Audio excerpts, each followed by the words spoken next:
The 2023 season has seen one of the worst weekends for Aston Martin. At the Spanish Grand Prix, the fans were ready to celebrate Fernando Alonso's first win this year, since his last podium in 2013 with Ferrari. But the podium was conquered by the two Mercedes of Lewis Hamilton and George Russell. But things don't seem to be looking too awful for the Greens' team future as they attempt to get over the previous setback and concentrate on the upcoming race. Alonso has made a very strong statement about the forthcoming race in Montreal, which may cause the dynamic to change to the point where Red Bull's advantage is also in jeopardy. Today, we'll let you know how the team is handling Alonso's requests for enhancements and what they must do to address the issues that were obvious in Spain. Let's get started. The Spanish Grand Prix demonstrated that the Aston Martin vehicle struggles with several concerns, including tire deterioration and lap performance when the track becomes colder. Mike Crack has previously spoken on this topic. Prior to discussing the enhancements for the Canadian Grand Prix, it is important to understand what precisely transpired in Barcelona and why Aston Martin has such high regard for the upgrade program in Canada. It wouldn't have mattered if Alonso had started on the front row since Hamilton would have ultimately passed him, according to the team principal of Aston Martin, who said that the team lost 5 to 7/10 of a second at a particular time. This gives them great cause for optimism because the AMR 23 produced precisely the outcomes it desired at the end of the circuit, where the playing field was leveled. Aston Martin's poor result may indicate that it has been passed in terms of pace, and that circumstance has arisen after Alonso pushed his team to accelerate the deployment of improvements if it was to preserve its position and consistently contend for podium positions. Instead of the postponed Emilia-Romagna Grand Prix, Aston brought its first upgrade package for the AMR 23 to Monaco, delaying the debut of new components for the Principality event.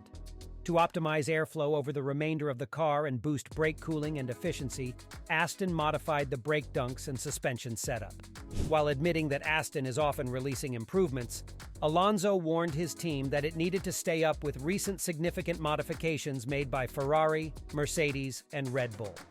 The team made adjustments to the front and rear wings as well as the nose cone a week later in Spain.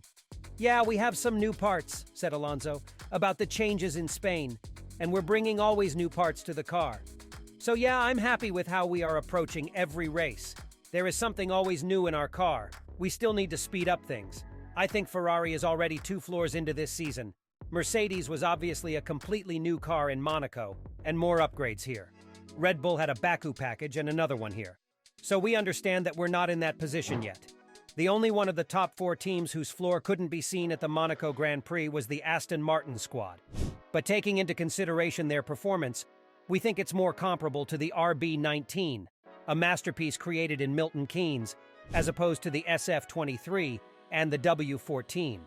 Nevertheless, the floor is certainly not the same, and since the chassis of these two cars are more or less similar, the newly created floor that will be used in the AMR 23 gives them a performance advantage that their competitors are extremely wary about. Even so, it would be incredibly challenging to create the masterpiece that Pierre Walsh and Adrian Newey did.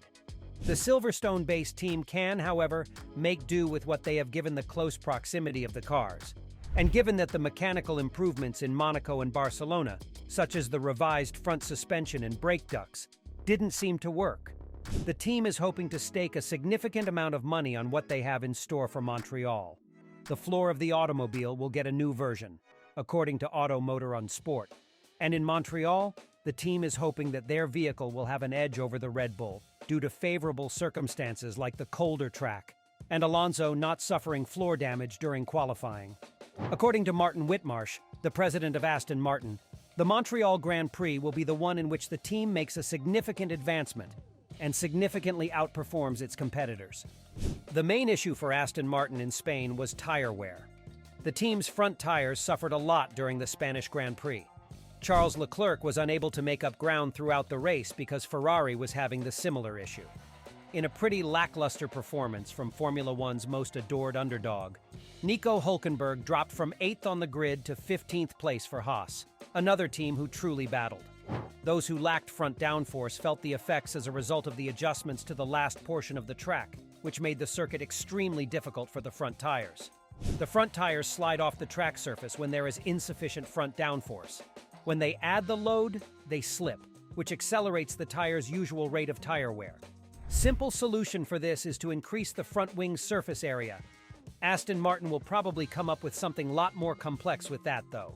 Reducing the back end's downforce might increase the top speed while balancing the vehicle's downforce to aid in the front tie away, which is an issue for Aston because their car generates too much drag.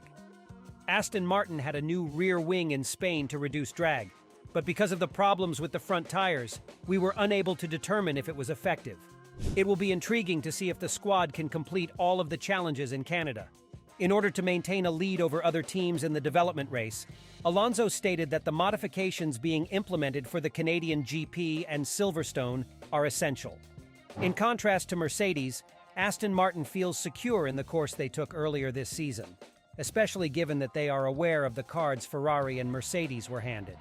The aero time is one advantage they currently have over no other team in the top four. Since the engine freeze until 2026 prevents the vehicle from increasing the engine's power as much as they'd like, the majority of the performance that may be acquired over the 2023 season is achieved through wind tunnel tests. Additionally, because of the budget restriction, it is almost difficult for the cars to advance and start producing lap times that are a half-second faster after only one upgrade package. However, if you can discover the correct setup and mindset to work with, the season may become much more fascinating as it goes on, thanks to the ongoing advantages of aerodynamic facilities.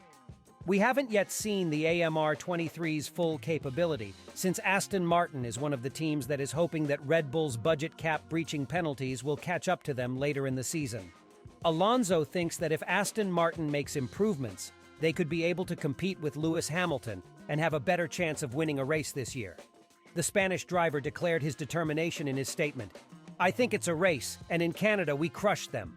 Mike Crack, team principal of Aston Martin, feels that Alonso's prospects of winning the race were severely harmed by a runoff in Q1 qualifying, and that the order in Spain did not accurately reflect the speed of the top teams. He couldn't compete for the front row because of the damage to his floor.